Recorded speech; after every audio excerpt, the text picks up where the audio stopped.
I've worked on hit records. I've watched Billie Eilish become a thing while I was working at Universal. I've watched this all happen. But for every single Billie Eilish that we had plenty of artists that went nowhere. And we were doing all the same stuff. And so a big part of it is luck, right? And so rewarding people for the success they had that was almost entirely out of luck is not it's not fair, basically, because you never know who's going to produce that smash hit. And if you're only paying attention to them once they have the smash, how much stuff are you losing? How much innovation are you losing? How much talent are you losing because of it? Sponsored by Allfeet, decentralized blockchain solutions for the music industry. Produced by Amplitude Ventures Consulting, partners in early stage music tech. Today, with Christina Osazuwa from Measure Up Music, we talk about how data and diversity are shaking up our favorite art form through bridging gaps, fueling big ideas, and championing underrepresented voices. It gave me some real eye-opening perspectives. Let me know your thoughts afterwards. Hello, guys, and welcome back to the Sound Connections podcast. Today, I have Christina in studio. Welcome. Hi there. Thanks for having me. Excited to be here. Thanks, Jacob. I've been following you for a while on LinkedIn. You've had an amazing career, to say the least. And right now, we're also going to talk about your career, but Measure Music, which is a conference happening soon. Christine, for the audience who don't know who you are and what do you do? Hey, yeah. So I do a lot. So first of all, the accent's American, like me. But I've lived in London for 5.5 years now. Prior to that, I lived in Stockholm for 2 years. I'm originally from Baltimore in the States. And what I do, I've worked in music for 20 years, part-time to start off with when I was in undergrad, full-time after that, basically. I've spent a lot of time at major labels, spent time at music tech startups, primarily in the live and the ticketing space. I did my undergrad degree in music business. I did my MBA in marketing. I did my master's in data science, and I used all of those degrees somehow to actually get work done. And so most of the work I do now is primarily in the data marketing and strategy spaces, working with labels, artists, nonprofits, and startups, all to optimize their companies, basically. Yeah. Well, I think you sort of hit our audience quite well. Going through your LinkedIn and sort of your story, I think it's quite interesting how you went from a very, very senior major label position to working with, multiples of startups afterwards, which is not like so usual. Could you just walk us through before we get into Measure Up Music, like high level? I know it's been a long career. Like, what has your journey been like so far? Oh gosh, yeah.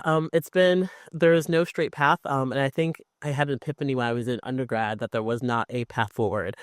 So basically to start off, I started booking shows when I was 15. I booked my first show with my 16th birthday party, basically. Went from that to running a print magazine in the era of the blog. But I really like print media. So I ran a print magazine for several years while booking shows as well and promoting shows in the Baltimore area where I'm from. By the time I was done, I had a staff of 12 girls all over the East Coast. We did like 40 issues, something along those lines. Those are all like focused on like pop punk and emo. I come up from the Warped Tour space, basically, is how I grew up. Did my undergrad degree in music business, like I mentioned, started working at a ticketing company in Baltimore part-time while I was in school, full-time after I finished school. Did a stint at Atlantic Records as a consultant while I was in school as well. Finished up undergrad, continued at my previous role. Left music for a few years. Left music full time to work at the company, the university I graduated from. So they paid for my master's degree. So I paid for my MBA there. Paid for my master's degree in data science.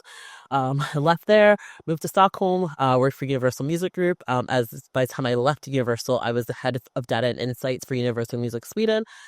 Left Sweden after 2 years to go to London, and by the time I finished at Warner Music, I was the global marketing director for data and insights, and then left there. I went to a startup in the live music and the intersection of live music and travel. I was there for about 10 months before it imploded itself, but I had a blast for the 10 months I was there.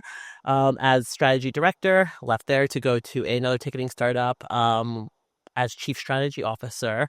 I was there for about 2 years, actually, and I just wrapped that up to go out on my own. So I'm working fully freelance now. In addition to, in that span of time, I joined several boards. So I became an angel investor, and then I run my own conference called Measure of Music as well.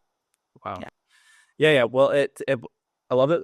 It's a lot, and that's so exciting. And we're going to talk about that today. But what is Measure of Music? What is it you're focusing on right now with that?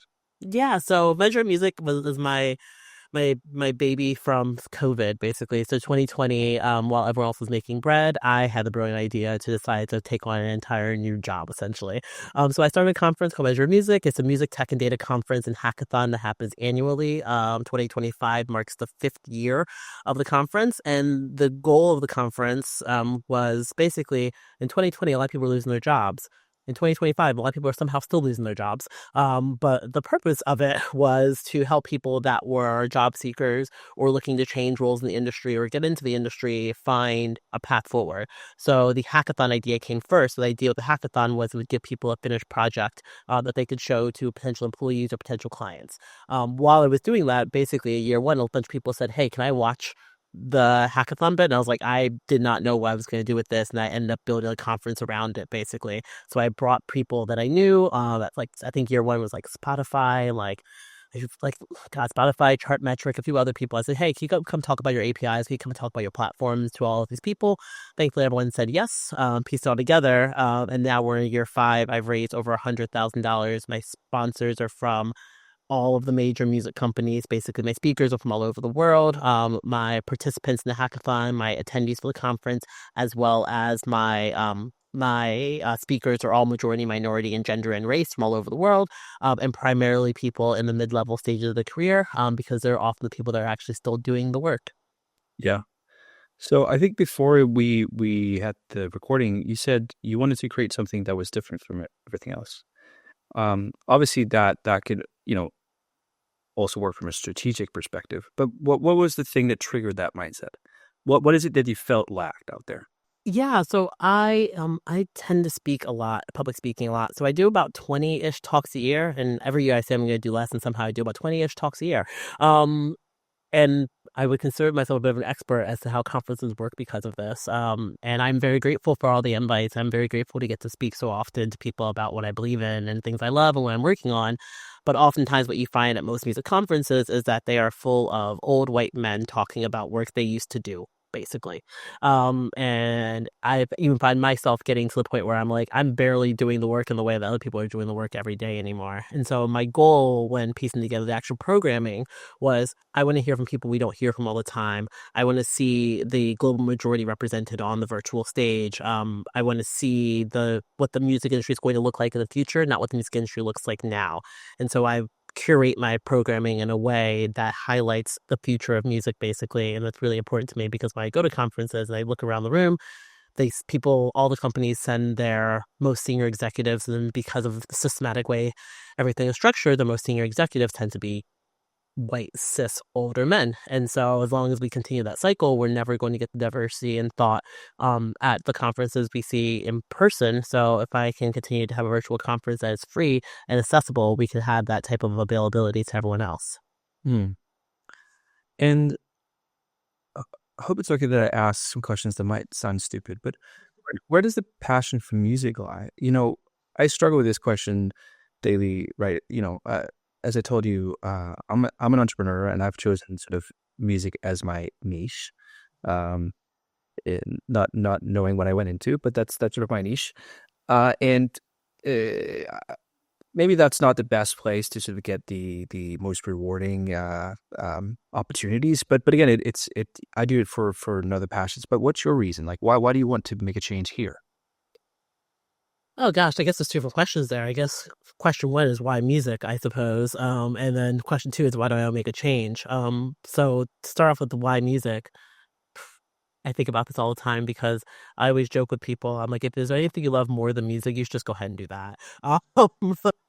There's anything at all. And unfortunately, what I have found in my life is there's nothing I love more than music. I love music as long as I can remember loving music, basically. And I think I had my first cassette maybe 5 years old or something like that. I've always loved music.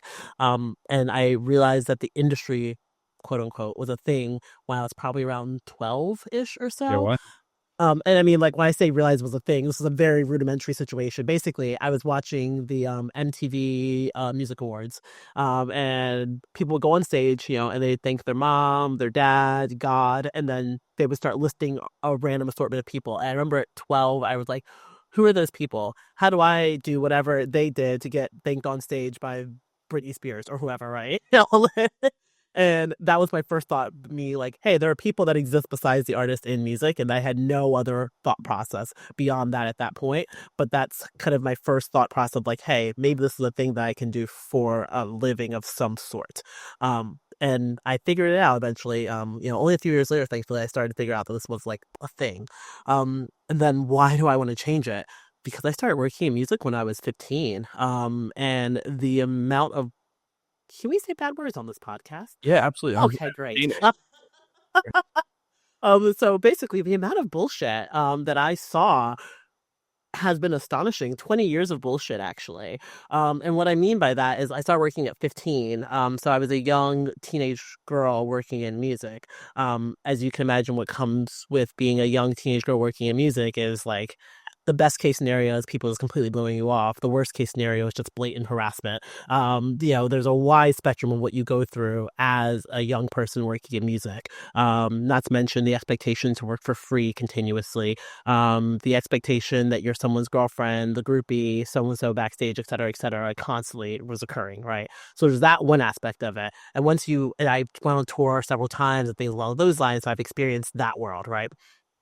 Which has a complete lack of structure. There's no HR in the touring world. There's nothing, there's no one to save you when it comes to the touring world. And so, you go from being in the touring world to going corporate, right? I always joke that I sold out with corporate, I did major labels. And you're like, okay, cool, there's HR here. I have a 401k now or a pension now. Awesome. We're doing good. But there's still bullshit, just different bullshit. It's all like wrapped in a fun little like corporate bow now, basically. And the blatant, systematic racism, the misogyny, things along those lines on the corporate side, and that's not knocking to single out labels, startups, labels, distributors, et cetera, you run into other issues, right? If you look at the senior executive teams at most of the major music companies in the world, they're still primarily male, they're still primarily white, they're still primarily cis. There's the same structure in place, basically. And so you're combating, like, how am I going to make my way to the top of these companies? How am I going to be one of the people that are running these companies in the future? Um, and I remember being in those spaces thinking, oh, I don't think there's actually a path forward for me there. And so as I was putting together a measure of music, and as I do a lot of the work that I do, in the vein of how do I take as many people as possible that are underrepresented in the music industry and help them make their way into the music industry, basically. You have had a career focusing on data, and when you talk about the sort of inequality in music representation executives, um, and what the work they do that represents the artists and listeners that very much is not maybe their demographic. What is the data pointing towards? Like, how do you use data in order to maybe supplement or give subsets behind those arguments? Yeah, I mean, so I look at and I'm on the board of several organizations now. So I'm on the board for women in music organizations, as well as on the which is called Key Change. I'm on the board for two companies within the live space as well. And so a lot of the work they do is in the live space is like lobbying, for example. And so we have a lot of stats around like the representation when it comes to basically senior executives in these roles. And so if you look at all of the stats, and even if you don't, like things like the data is really important, and obviously I am from a data background, so I find data really important. But a lot of it is perception, and a lot of it is just like very obviously looking around, basically. So I can spout off like, oh, like you work in the VC space, black women get less than 2% of VC funding. It's a normal stat that people hear constantly, but also it's just like kind of look around, right? When it comes to the major labels, you can see who runs the major labels. Those are all white men. Like if you look at the smaller indie labels, it's still the same. If you look at who runs the DSPs, digital service providers, YouTube, Spotify, Apple, et cetera, you run into the same kind of patterns consistently, right?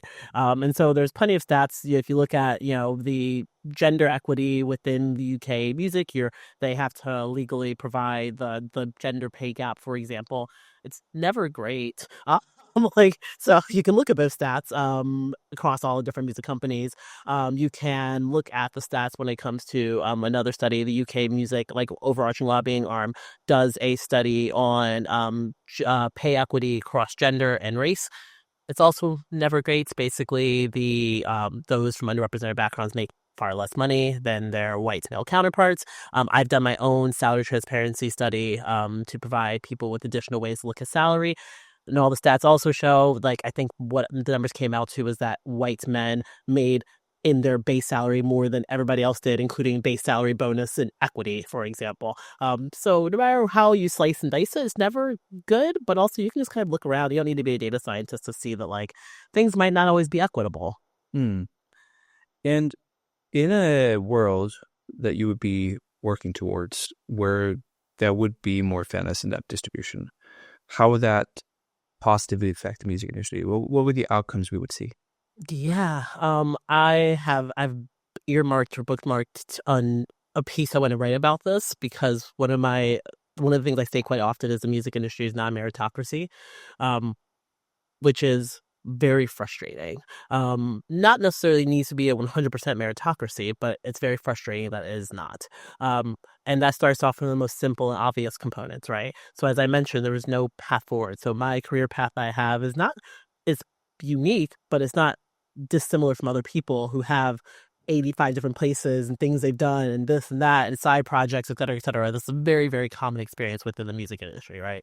And so when I say it's not a meritocracy, I remember when I was in university and, I had friends that were not in the same major as myself. And the person that was studying with a pre-med, there was a very clear path forward from being in your first biology class, your freshman year of college to become a doctor.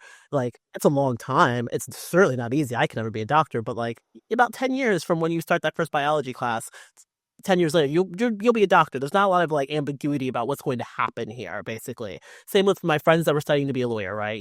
From the first, class you take to be a lawyer, in your undergrad to, again, approximately 10 years later, you're just a lawyer, right? And when you want to work in the music industry, I don't know. There's no like I have a running joke that the only people that actually think they work in the music industry are A&Rs. Everyone else is still not really sure, regardless of what you So, do, what company you work for. And so that is what it feels like a lot. And that obviously, like, I'm being a bit facetious. And obviously, there's a component of this that's like, yeah, that's, it's ambiguous on purpose. But part of that ambiguity contributes to the fact that the music industry is not a meritocracy, meaning if you want to be a doctor, if you do all of the correct steps, you will be a doctor. There's pretty much no way to mess that up, essentially. mm, If you mm, want to work in the music industry, you can do everything right and not get a job, not get a promotion, yeah. not progress, not get a senior executive role, never be on a board, et cetera, et cetera. You can do every single thing everyone tells you to do, and there's still no guarantee, basically. And Mm. so to answer the question, I guess, in terms of like how would it change or improve, it would give people some hope. I know people. I remember I once talked to a woman who she was, I don't know, 21, 22. She had interned at all three major labels. She finished university and still couldn't find a job. If you intern at all three major labels, like, and still can't find a job when you graduate from university, what are you supposed to do? What is the path forward for that then? And so in an ideal world, there's just some structure in place. It doesn't have to be a 100% structure, but there's some structure in place where your merits, the things that you've done actually have a weight more so than who your dad happens to be, if you went to the quote unquote right school, if you happen to sign one big artist, or if you happen to just be the cousin of the big artist that you're the manager of, or whatever nonsense way we have decided is how the music industry works, basically. If we can get to a point where it's something had, that has some semblance of a structure, then we have ways to tell young people, like, hey, these are the paths forward that are going to work, rather than like, good luck. Yeah. Wow. That was a really, really good answer. And Yeah. really to sort of reiterate that just from my angle, which is, I'm not necessarily in the category you're addressing, but even from my angle, which is, I'm Scandinavian, I'm pretty close to music. I've also said to my wife, like, let's say if my ventures doesn't work Hmm. and I'm not even sure I can get a job, Hmm. like thousands of people know me. Like, this is a pretty big podcast in the music industry, and I could not, with the hand on my heart, say that I believe I can get a job Hmm. afterwards. And like just so I come from a very let's say a very good position to get Hmm. a job. I've done everything right, double masters in music, but I don't know. And Yeah. and just speaking from that angle, like that is weird. Yeah. Yeah. It's super weird. No, it's completely fair. And I agree, right? Like I have always joked like just because like I'm very senior in my career, I have plenty of contacts, I have a silly amount of followers on LinkedIn, but if I were to actually do a job hunt, I don't think it won't be easy. I lost my job what 3 years ago where I was actually laid off. And everyone was super helpful, right? It was great. I built up my network on purpose, but it wasn't instantaneous. It still took several months for me to get a new job, you know? Really. And so that's me. So can you imagine being a younger person, inexperienced, without the network, things like that? I know people like right now we're going through this crazy mass layoffs yet again, and there's people that I am genuinely concerned don't have a path forward, basically. Mm, mm, And that's scary, right? It's scary to think that like people that have spent 10 years working in music have nowhere to go because if you are a product manager, for example, your transferable skill set is basically for you to go from one label to another label. And if that other label is not hiring, then what's the plan, basically? If you really, really know how Spotify for Artists works, if that's your bread and butter, or if you really know how, YouTube Analytics works, or how to pitch to the DSPs, or how to plug to radio, or whatever it might be, there's only like 10 of those jobs, like depending on what market you are, less than that. And so if the companies have downsized from, three people having that job per company down to two, that job doesn't exist anymore, basically. And on top of the industry not being a meritocracy, it also does not recognize transferable skills well.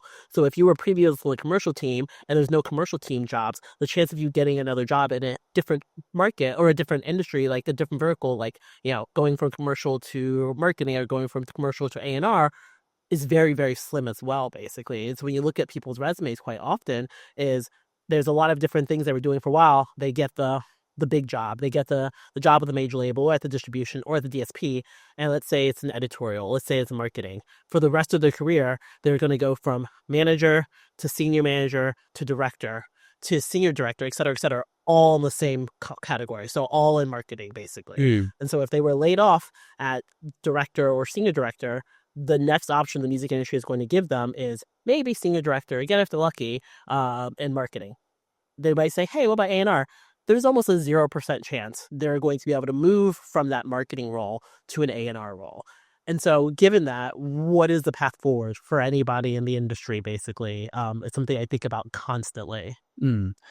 I haven't really had it explained that way before. And I don't really have a point where I could, verify it either. But I can recognize it from many of the talks I've had.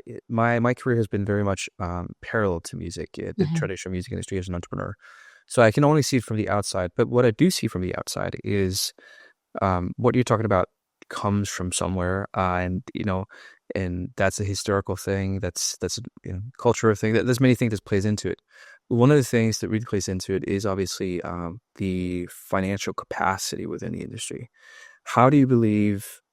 Okay, let me say it this way.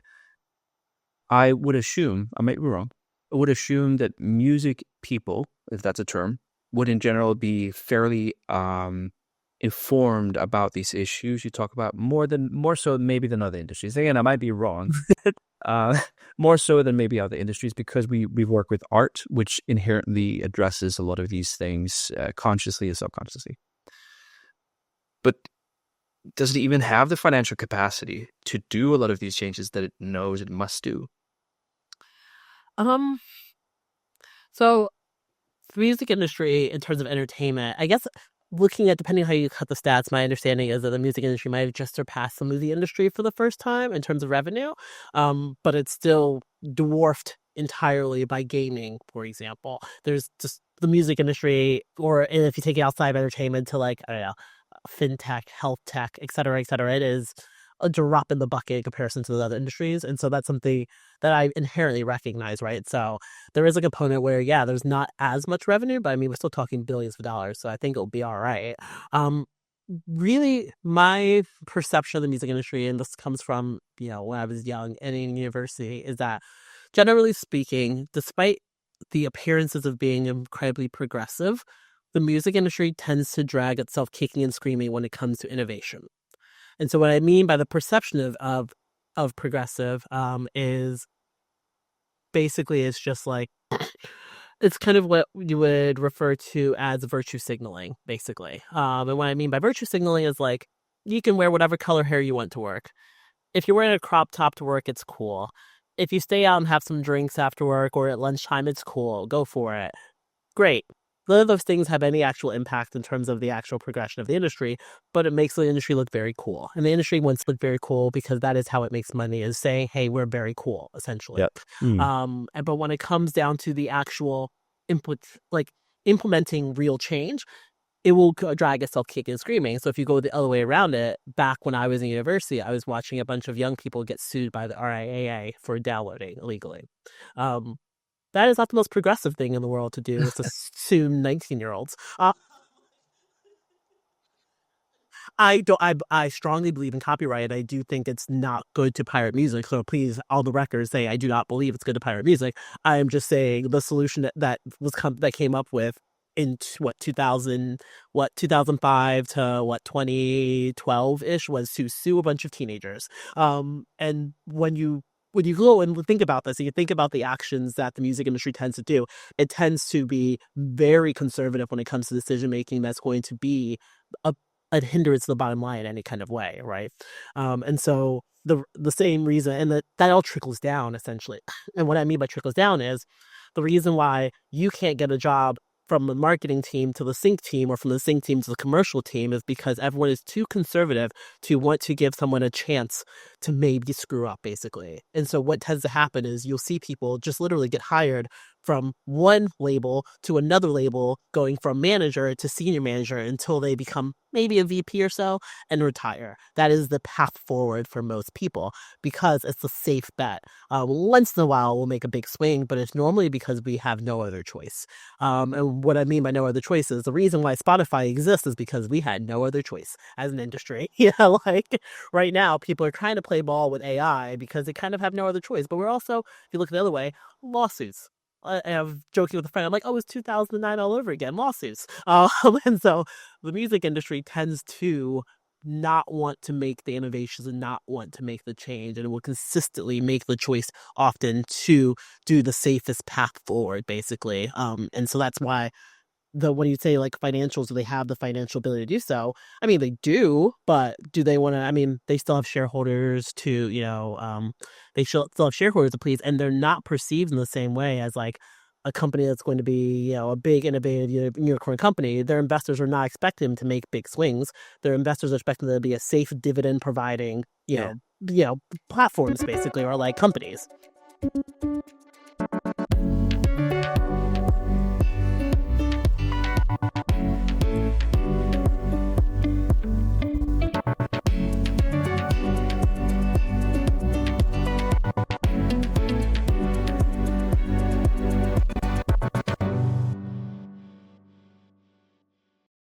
That makes sense when I think the argument of having music IP is like a really low dividend asset class. If you look at the last 5 years, like one of the biggest sales arguments for music, well, you might get not a lot of money in the investment, but it's quite stable. Hmm. I mean, so that kind of reflects the sentiment about IP rights. And, at the end of the day, at least the recorded music industry, it's, most of the revenue is based on historical IP rights. Um, no, so I understand that. So you say sort of the virtue, the showcasing the virtue, is that a farce? Is it just people don't knowing better? Like, where does that come from? um, I mean, I wouldn't say I wouldn't say it's a farce per se. I think it's more so like it's ingrained in the fabric and the layer of the industry from that perspective, right? Um, and there's a lot of good that has happened because of that.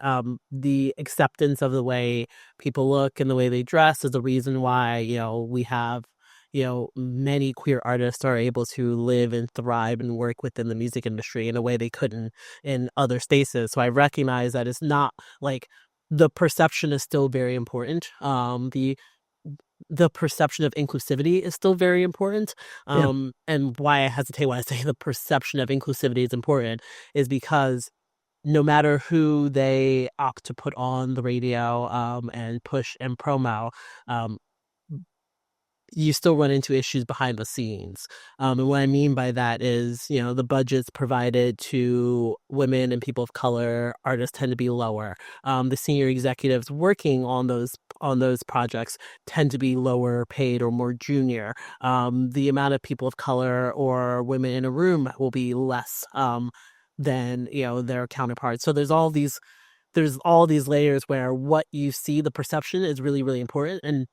And I do strongly believe the representation does matter. And so being able to see, Chapel Rowan win, a Grammy as a queer artist from a underrepresented geography, which is also really important to point out, is really, really important.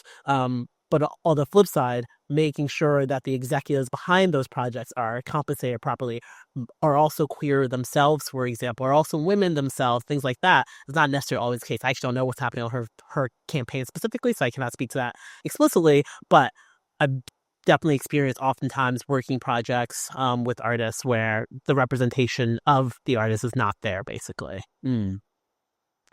Makes sense. These are a lot of reflections I haven't done. So it's very new for me to sort of speak about this particular thing. Mhm. So maybe if afford me the opportunity to understand a bit, how would you describe the music industry compared to other industries? I know it's a big question, but like, are we behind? Are we ahead? Are we equal? I mean, I think it's as a person that works in data, it's a fun time to say it depends, which is our favorite phrase. But it does depends on what metric we're talking about, right? So it also depends heavily in geography. So, for example, if you compare like the U.S. music industry to the U.K. music industry, the U.S. has way more Black executives in senior roles. Part of the reason why that's the case is because hip hop started in the U.S. Yeah. And so hip hop has been seen as a serious and important genre in the U.S. long before it was in the rest of the world. And the trickle down effect is that we have more senior executives in the U.S. than the U.K. And that are Black. In comparison, here in the UK, London, the population of people of color is 40% in London. That is not the same for the rest of the UK. You do see senior Black executives in the UK, not a lot, but a few. But you see almost no Asian senior executives, despite there being a huge Asian population here. So, like, that's one example of like there's problems that need to get sorted out in those spaces, right?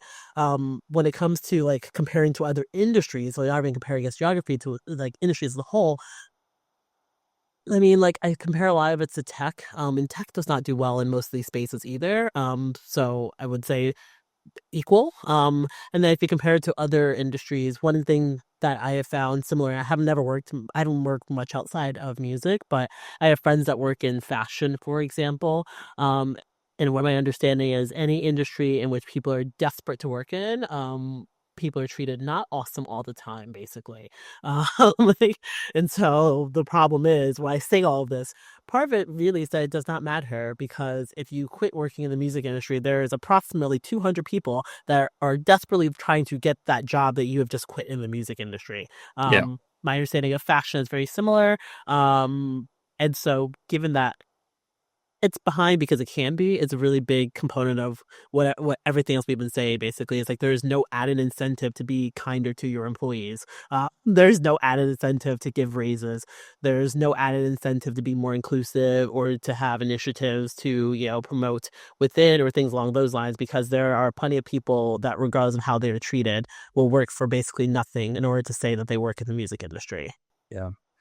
No, I perceive that as one of the really structural issues about music industry. Like, um, artists can work for 10 years easily, with like without getting paid, paying to play.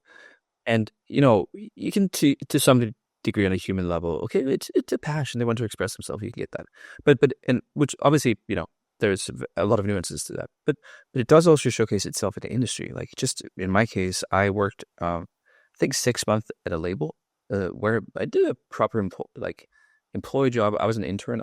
I came, hey, can I intern? and I did a full job. I didn't mind 1 second for 6 months. Hmm. I loved it.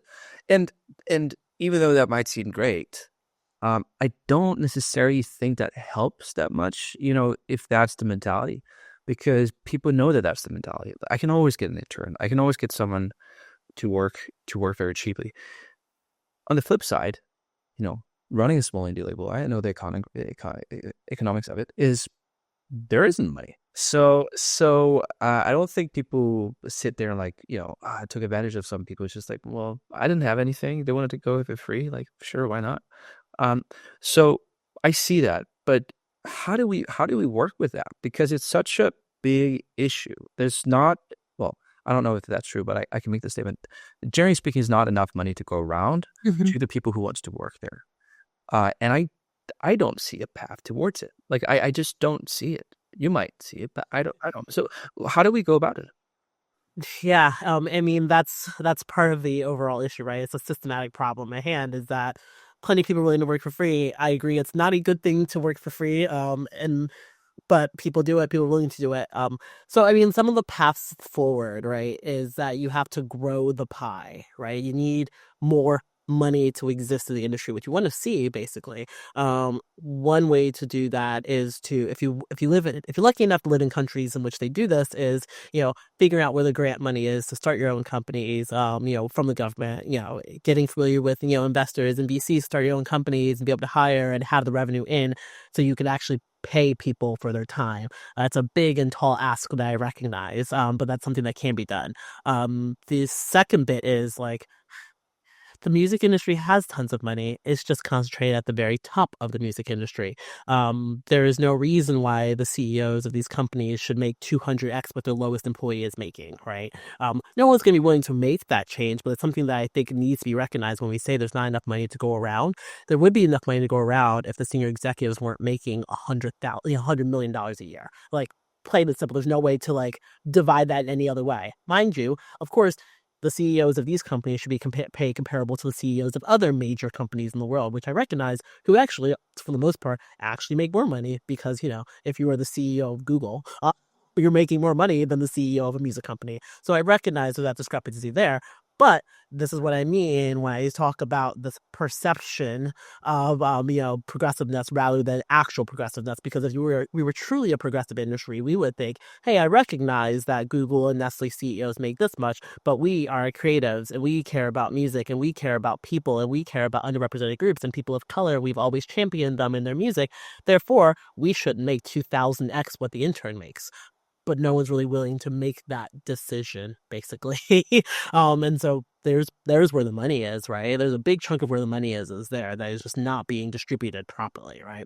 Um, Outside of that, I also think the means of doing all of this is also, training programs that help employees grow and progress within the company so they can get to the point where they can start their own companies and help the companies make money. It's one of the failures of the industry quite often. So the biggest companies do training programs internally, but the smaller companies don't have the budget to do training for their employees. Therefore, their employees never learn new skills. Therefore, they can't progress. Therefore, they can't actually help the company as much as they would like them to. So again, a self-fulfilling prophecy, but there are means to make more money, but it involves investment. As you will know, you usually cannot grow unless you invest, and investing in people is basically how most of the music industry works. It's a mostly people company industry, essentially. Yeah, it's so complicated, and sometimes so straightforward. And I I I recognize the importance of what you say, um, and and I support it. I am though not I'm not against it at all, but the layer above that for me in person is just the I was gonna say this is like hopelessness, really. As a I would say relatively successful entrepreneur in this space, like when is this going to happen? Because I think there's a big drainage of talent out of the music Hmm. industry. I think, well, before that it gets drained, people just simply don't choose it. Um, and at the end of the day, besides having better representation and more conscious choice of who to pay how much, we also just need good people. Hmm. Um, do you think there's something we can address to do that? And what are we even leading them into again? Because I can't say with good consciousness to this 20-year-old kid studying college, like, hey, go to the music industry. I would feel like I was deceiving him, or like, do you get what I mean? So, like, I don't know. Yeah, that's a that's a very big question, and like I would agree that like I don't know if I would also I also don't know if I would send someone blindly into work in the music industry. Honestly, I have like this is an overarching thought that exceeds the music industry, but I have a so having a tech background, having been a data scientist for quite some time, and having the skill set that could lead me into a role that would pay way more money outside of music. I keep all this in my head, right? And I think a lot about like you're saying, where talent is going, right? And so, really, if if I became empress of the world one day and I had the ability to make actual changes, one of the things I would do, like I wouldn't even start with the music industry to be completely honest. One of the things I would do is would take all these very talented kids that are coming out of school that are finance whizzes and software developers and like all these different people, and I would make them work in the public sector.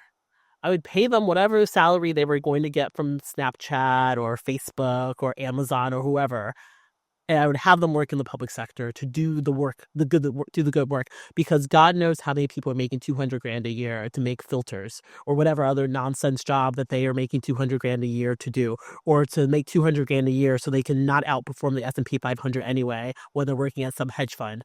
Why have we decided to put all the smartest people in the world? Well, I mean, I understand why we put them all into these corporate roles is because the corporate roles are where all the money is, right? And so you might be the most virtuous person in the entire world. You might want to change the world, but if someone dangles $250,000 trapped in your face, you're not going to go save the environment, most likely. It's just very unlikely to happen unless you're unbelievably passionate about saving the environment. That's probably not where you're going to put your, your time and energy because of it, right?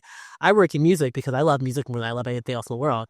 I have an MBA and I have a master's degree in data science. I can be one of those people making $250,000 at a hedge fund. I have literally the entire skill set to do so. Like, but I have opted not to because I love music. But if you are one of those people where you're like, oh, I'm not, I'm not really fussed about where I want to work, you're never going to pick, I'm going to work in the public sector.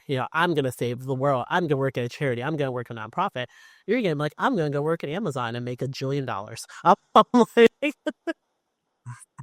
Yeah, no, I totally see that. It is a path forward that we need better paying jobs. Like, if you just want to simplify it to the most actionable step, which obviously is not just actionable, just imagining stuff. But if we did have if you were the empress of the world, yes, yes. and you would address some small changes in the music industry, is paying people better? Is that the simple solution, or like how do you look at it? No. So the answer can't be paying people better because it's already an industry in which people are desperate to work in the industry. So making it also as lucrative as Google is probably not the answer in of itself, basically. So like that's not the answer all by itself. Certainly the salaries could be higher because they are the equivalent job in any other industry is often so much higher pay than the Yeah, music industry. So the salary should be higher.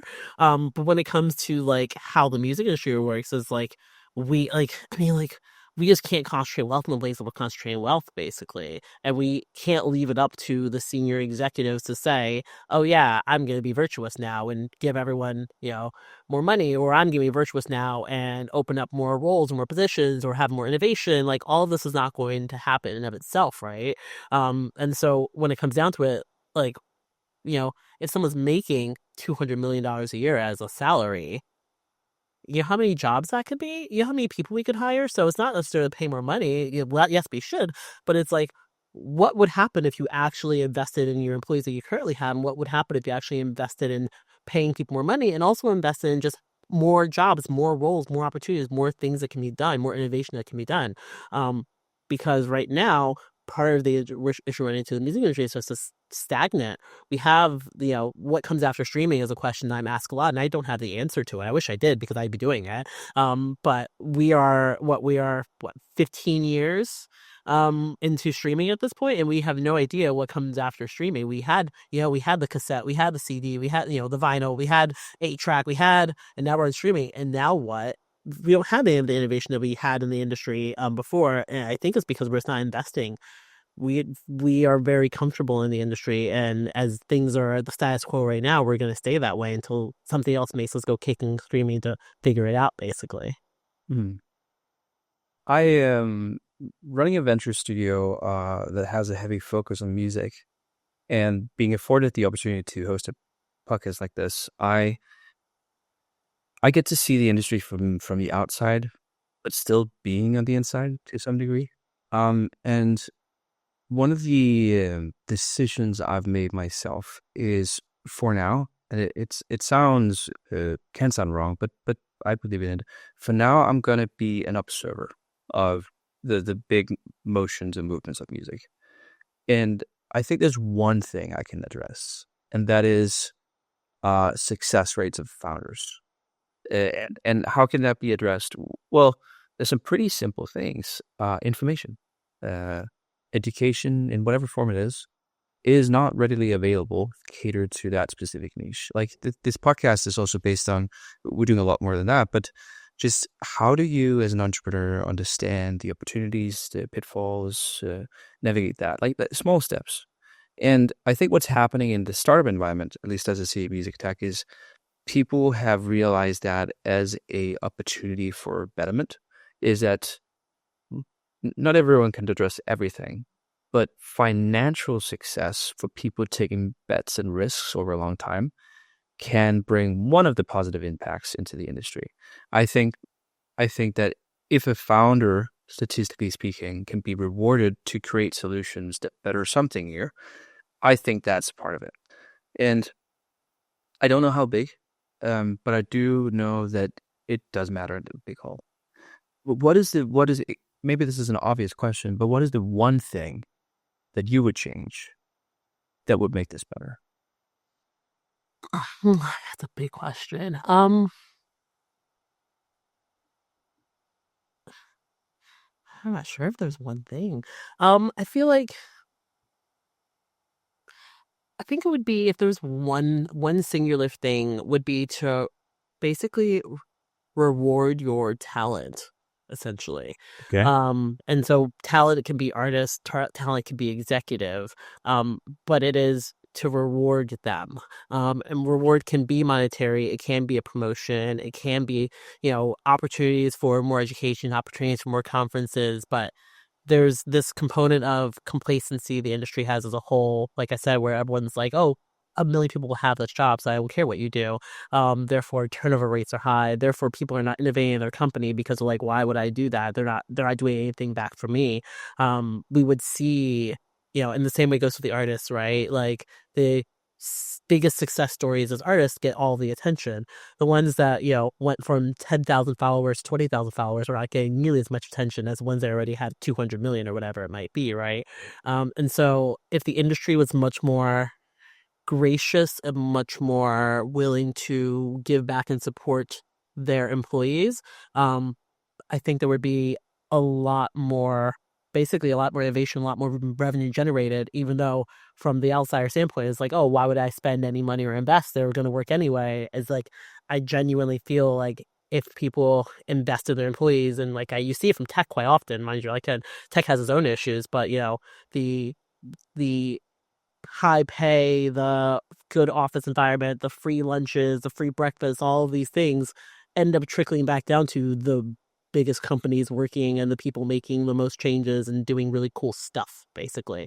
And so if the industry could take something, from the tech world, it's just like investing in your employees. And if you invest in your employees and you invest in the artists, who, basically are de facto contractors who are just employees as well, you're going to get a lot back out from them. And right now, that's not how it's working, basically. Hmm. Amazing. I actually think that's a really interesting answer.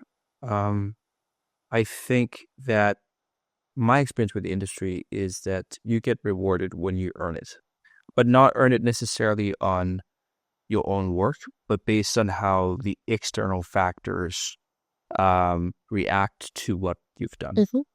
And obviously that has its merit in, in sort of market dynamics, but it's also a bit short-sighted.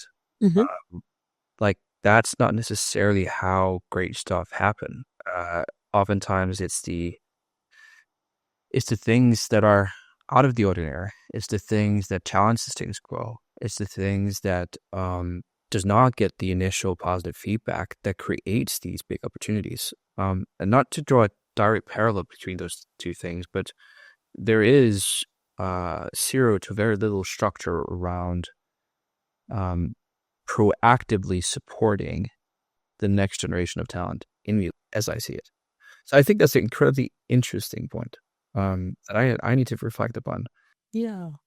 And I think that, yeah, what you're saying, I completely agree. That is often people are rewarded for, you know, the smash hit that happens, right? Which obviously it makes sense to, if someone has a massive single, it does really well, it makes total sense to reward them, right?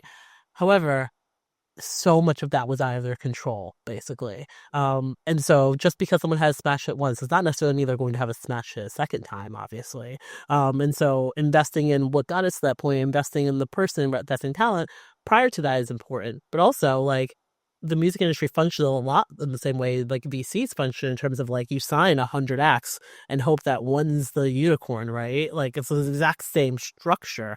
There's this running joke online where people are like, "Oh, so and so artist is an industry plant," and every time I see that, I always laugh because I always think I've worked at major labels, right? I always think if we had the ability to plant artists, why wouldn't we just do that every single time? Yeah.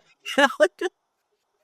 Like the presumption that you think we know what we're doing is really, really bold of everybody. And I love that they think so highly of executives that we are able to just plant people into being successful, but we certainly do not.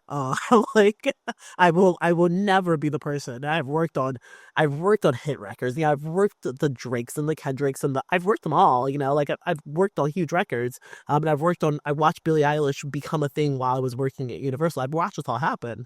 But for every single Billie Eilish that we had plenty of artists that went nowhere, and we were doing all the same stuff, like, and so a big part of it is luck, right? And so rewarding people for the success they had that was almost entirely out of luck, is not, it's not fair, basically. Like, because you never know who's going to produce that smash hit, and if you're only paying attention to them once they have the smash hit, how much stuff are you losing? How much innovation are you losing? How much talent are you losing because of it? Yeah, and I can totally see that. And I think, I haven't told this story for a while, and it's not really that big or anything, but like I have my career in music, which I'm very thankful for, really from one episode, and it's very, very simple. I was making music at home. I didn't know anyone. My dad's friend came by. He worked in music. He was in Denmark. He was the biggest music publisher at that point, and he just gave me his card and say, "Hey, call me." That's it. That's how my career in music started. That simple. And it's a sort of a stupid analogy to this, but what I'm just trying to say is like, um, the investment into like the small things and the big things are what gets people going. And I think that there's a reluctance to, how do you say this in the right way? There's a reluctance to losing things on behalf of what might be in music a lot. Mm-mm. And obviously that card was not him losing anything, but it was a mentality of, uh, I can afford to be generous. Mm-hmm.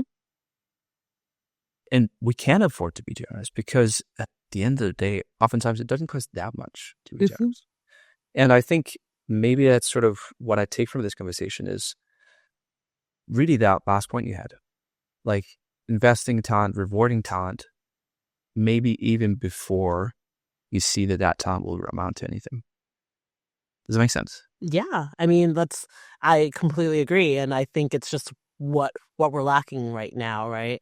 Um, and I think about, again, having been on the intersection between music and tech most of my life, I think about the things that the biggest companies in the world do, and they're not even super flashy about it. I mean, like, I think a lot of people know like the cool and pearly perks that the big companies get, but I think about, big companies like a Google or an Amazon, or even like an Apple, right? Apple gave out a bunch of MacBooks or a bunch of Mac computers 20 years ago. I remember the bright blue backed computers when I was, I don't know, 7 in school. talk about the longest con. It took 20 years for that to pay off. When, for someone to go and then buy their first MacBook they could afford themselves, right? When Google, wanted to break into emerging markets, quote unquote developing or emerging markets, they started investing in internet access in those markets because that's how they were going to reach them. If there was no internet, they couldn't use Google. They're, Amazon and Google, they have developer programs where they're giving scholarships out to, kids that are going into school now so that when they finish school, they can be their employees because we're running out of software developers to hire. Like there's this obvious thing where it's like, well, if you just invest, you never know. Obviously, like, when they put a bunch of computers in those schools 25 years ago, they didn't know whether or not people are going to want to buy, those kids are going to want to buy MacBooks one day. But there's that obvious investment. Partly it's just like virtuous, like, hopefully this pans out, but it's like, hey, we can do this good thing. And if it comes back to us and it makes us billions of dollars, that'd be cool too. That I think tech is much more willing to do than music is willing to do, basically. Mm. Christine, this has been amazing. It really gave me some great perspectives. I am very excited to sort of hear how the whole conference goes in a couple of weeks. Measure of Music, everyone. I think by this episode, there's going to be 1.5 weeks left until it happens. So how do people find it? Yeah, it's measuremusic.com, where you search for Measure Music, obviously. The conference is virtual. The conference is free. It happens primarily on the weekend. So it's made and structured for everyone to be able to attend. Well, if you're in Asia, it's going to be a little tough because of time zone. But for the most part, most of the world is structured for people to be able to attend. So please do check it out. Christine, it's been amazing. Thank you so much. Thank you, Jacob. It's been so much fun.